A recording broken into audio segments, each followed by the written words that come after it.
ఏంటంటే మార్నింగ్ వస్తే ఏమంటారు వేరే వాళ్ళు కూడా వస్తారు అని చెప్పేసి అసలు గృహప్రవేశం కాకముందే వస్తారు. ఒక ఆటో వేసుకొని గృహప్రవేశం కాకముందే మిడ్ నైట్సే వచ్చేసి డిమాండింగ్, ఇంటి ముందర నిల్చొని అల్లరి చేసి డబ్బులు వసూలు చేసుకొని పోయేదాకా ఊరుకోరు.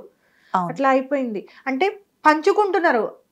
ఓపెన్ గా చెప్పాలంటే ఈ పర్టికులర్ 10 ఇల్లులు మీవి, 10 షాపులు మీవి, 10 షాపులు మాయి.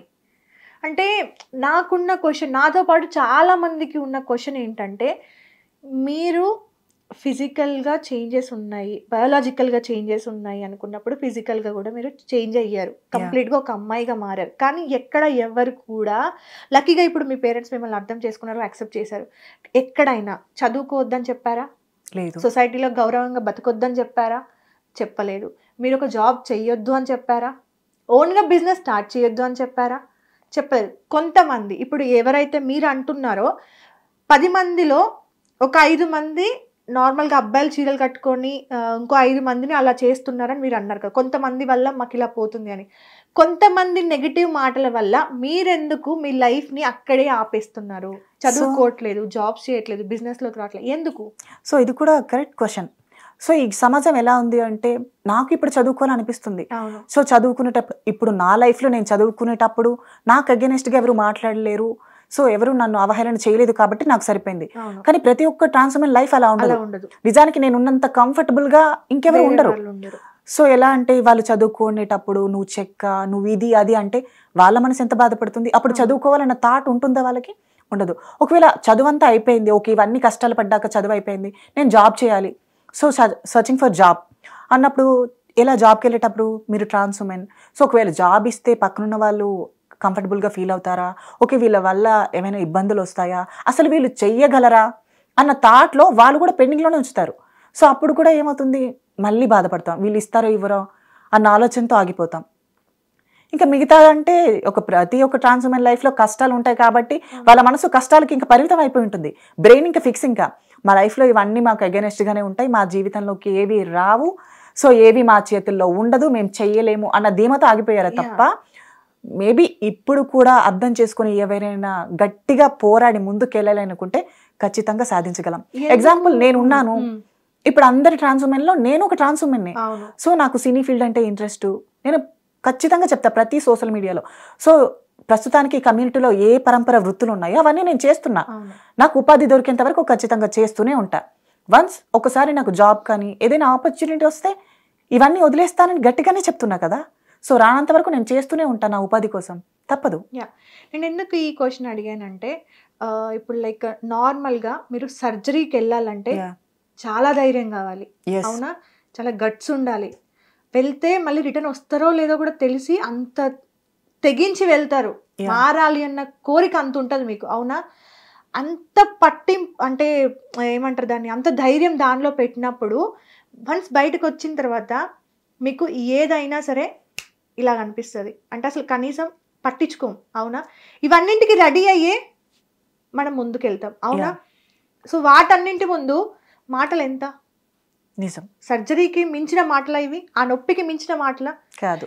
ఇదంతా కూడా మనం ముందే ఆలోచించుకుంటాము. బయటకు వచ్చిన తర్వాత బరాబర్ మన లైఫ్ అంతా ఇలానే బతకాలి, ఇలానే ఉండాలి అని చెప్పి ఫిక్స్ అయిన తర్వాత బయటకు వచ్చిన తర్వాత, సర్జరీ నుండి బయటకు వచ్చిన తర్వాత నీకు లైఫ్ అంతా మారిపోయింది, అవునా.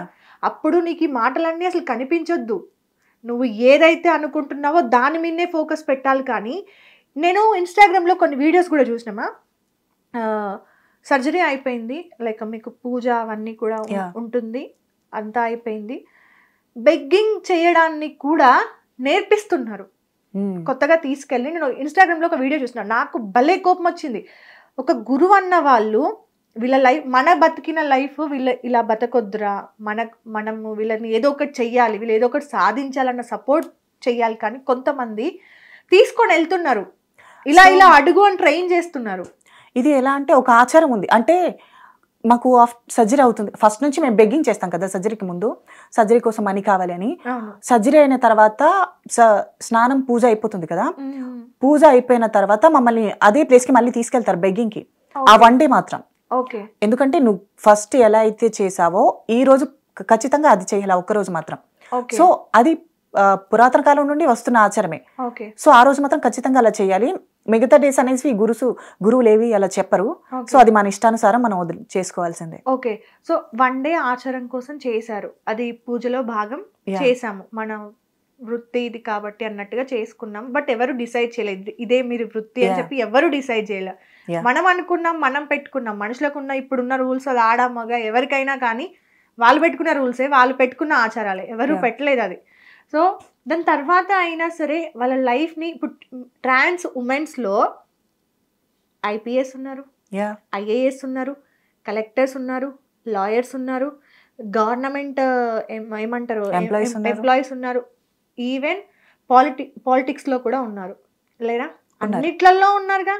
మరి అక్కడికి ఇప్పుడు నార్మల్గా ఆడవాళ్ళలో చూడండి, ఆడవాళ్ళలో కూడా ఉన్నారుగా, ట్రాన్స్ ఉమెన్స్లో ఉన్నారుగా. అందరూ ఆడవాళ్ళు అవ్వాలని లేదు, అందరూ ఇది చేయాలని కూడా లేదు, నేను అలా కూడా అనట్లే. అట్లీస్ట్ ట్రై చేస్తున్నారు కదా. మిగతా వాళ్ళు ఎందుకని దీనిలోనే ఆగిపోతున్నారు? సో నేను చెప్పేది అదే. చాలా మంది కూడా అనుకుంటారు ఏంటంటే ఈజీ మనీ, ఇదేనా రీజన్? మేబీ అది కూడా కావచ్చు. ఇంకొకటి ఈ సొసైటీ అనే మాటల వల్ల కూడా ఆగిపోవచ్చు. ఇప్పుడు నాకంటూ నేను సొసైటీని మాటలు తీసుకోవట్లేదు కాబట్టి నాకు ఇది చెయ్యాలన్న తపన నాలో పెరిగిపోయింది. సో మేబీ వాళ్ళ మనసులో ఆ ఆలోచన లేదేమో. ఇప్పుడు నా ఆలోచనకు తగ్గట్టు నేనుంటా, సో ఎదుటి వారి ఆలోచన నేను చెప్పలేను. సో నాకు ఇది చెయ్యాలన్న తపన ఉంది కాబట్టి, మా వాళ్ళు కూడా చాలా మంది అంటారు ఇంటర్వ్యూస్ ఎందుకు ఇవ్వటం, ఇవి ఎందుకు ఇవ్వటం. నాకు ఒక గట్టి పట్టుదల ఉంది. సో నేను ఇది అవ్వాలి అనుకుంటున్నా, అది అయ్యేంత వరకు ఇస్తూనే ఉంటా. ఏదైనా ఆపర్చునిటీ వస్తే ఇవన్నీ వదిలేస్తా. కాబట్టి నా ప్రయత్నానికంటూ నేను చేసుకుంటున్నా. మేబీ వాళ్ళ ప్రయత్నం వాళ్ళకి లేదేమో, అది నేను చెప్పలేను కదా. సో ఎవరి ఇష్టం వాళ్ళది.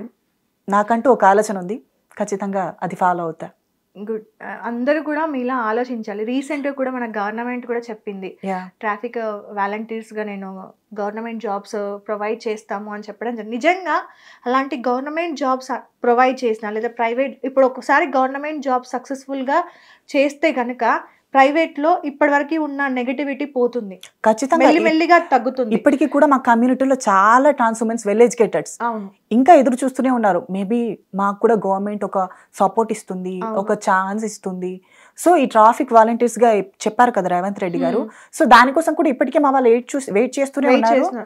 బట్ వన్స్ ఇది ఫిక్స్ అయ్యి నార్మల్ గా స్టార్ట్ అయితే కనుక నిజంగా మీరు ఒక ట్రాన్స్ ఉమెన్ గా చెప్పండి, ఇవన్నీ కూడా స్టాప్ చేసేస్తారా? ఖచ్చితంగా. కానీ బెగ్గింగ్ కానీ ఇవన్నీ కూడా స్టాప్ చేసేస్తారా? నా వరకు నేను స్టాప్ చేస్తా. నేను వెల్ ఎడ్యుకేటెడ్స్ ఎవరైతే ఉన్నారో వాళ్ళు ఇప్పటికీ బాధపడుతూనే ఉంటారు, నేను ఇలా మారకపోయింటే బాగుండేది, నాకంటూ ఇలా జాబ్ వచ్చుండేది, సో సొసైటీలో నాకంటూ ఒక రెస్పెక్ట్ ఉండేది, ఒకవేళ సరే చేంజ్ అయ్యాను, ఇప్పటికీ గవర్నమెంట్ సపోర్ట్ ఉంటే బాగుండేది అని చాలా మంది వెయిట్ చేస్తున్నారు. మేబీ ఇలా ఏవైనా జాబ్స్ ఒకవేళ గవర్నమెంట్ తరపున వస్తే చాలా మంది మారి రెస్పెక్ట్ఫుల్గా మారి అండ్ ఈక్వల్గా ఉంటారని అయితే నేను నమ్ముతున్నాను.